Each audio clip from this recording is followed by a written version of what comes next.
Yeah, thanks to both of the presenters. We had a very comprehensive descriptive analysis of the current labor market in South Africa, and then a highly detailed and sophisticated look at what some simulations and forecasting might tell us about a national minimum wage. I'm sure none of you would like to be the person following those presentations to try and bring them together, but I thought maybe the best way to sort of start the discussion based on these presentations would be to pick up two of the themes from this morning and just start to think a little bit about what each of those presentations might tell us. So I'll start with the first one, which is something that Professor Valodia asked us to consider in his opening remarks this morning, and that's to think carefully about what a national minimum wage means for different sectors. And I think really what he meant is just consider that there will be different responses, different impacts, and different outcomes in the different sectors. In particular, we might ask questions such as, do low-wage workers or the majority of low-wage workers work in tradable or non-tradable sectors? And perhaps equally as important, are some of these sectors more susceptible or more sensitive to labor substitution? Would employers rather use capital instead of labor? And I think we're doing this not just to sort of say, okay, we think there's going to be a negative employment impact in this sector and not this sector, but to also pick up on what some of the earlier speakers sort of outlined when we said this is actually part of a package of policies. There are lots of different levers that we can pull.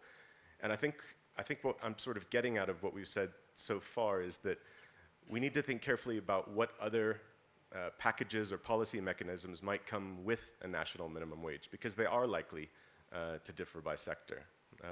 We can't anticipate perfectly what those impacts will be, but we should ready ourselves to start thinking about what other policies are needed, because the sectors are different.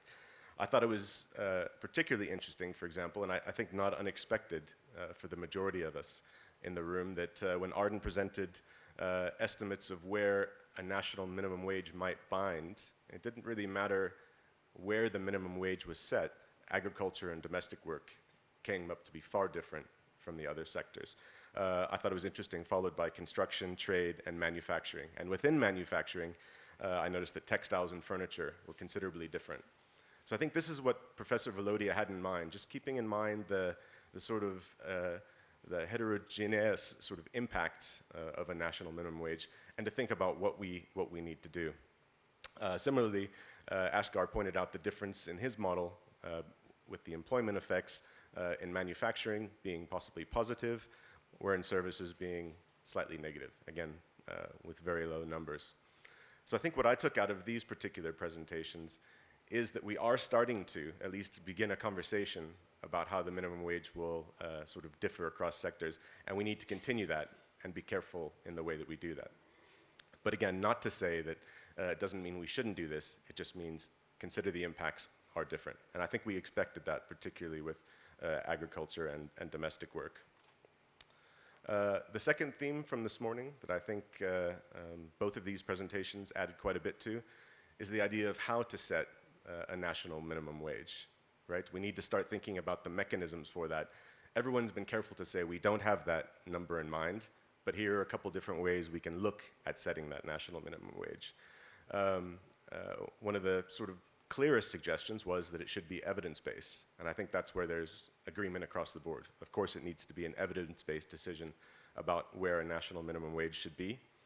It should be independent. The idea of the UK having independent sort of bodies contributing, I think that's great, to the extent that any of us can think of ourselves as independent on an issue like this. There still needs to be an effort to get a sort of transparent way of getting actors involved to contribute to debates about the level. And in particular, we saw that from both of their presentations.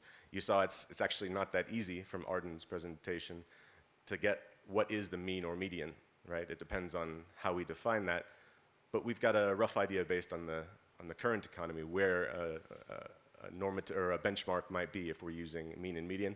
And similarly, Ashgar showed us, even in a simulation, we can look at the effects of different levels of a minimum wage. And we need to combine these two ways of looking at what that minimum wage might be. I wanted to add one more thing, which was partially linked to Arden's presentation, and it's asking a little bit more about a normative approach to setting a minimum wage. We've heard from the DDG, it's a social issue, it's a moral issue, it's a political issue as well. And in particular, I find it helpful, and it's, for those of you who know some of the research we've done at Rhodes University, we're very interested in the idea of working poor, because it brings the idea of a normative level below which we're not willing to accept in terms of setting wages.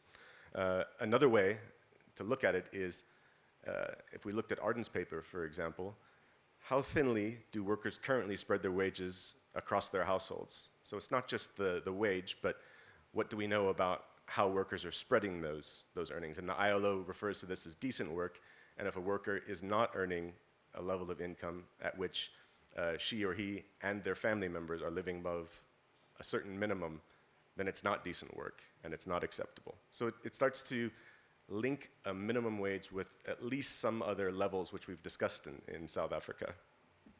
I thought it was particularly interesting that one of the respondents this morning said he's just a worker, he doesn't understand these economic issues.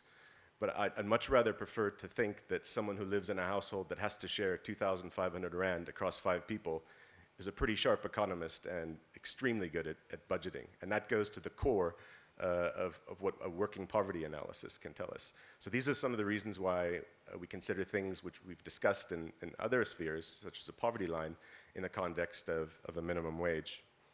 I also thought it was interesting that the DGG mentioned he thought it might be surprising to some of us that many workers receive child support grants. Again, that's linked to the idea that many of the workers in South Africa live in households that have such low income that they pass the mean test from the Department of Social Development.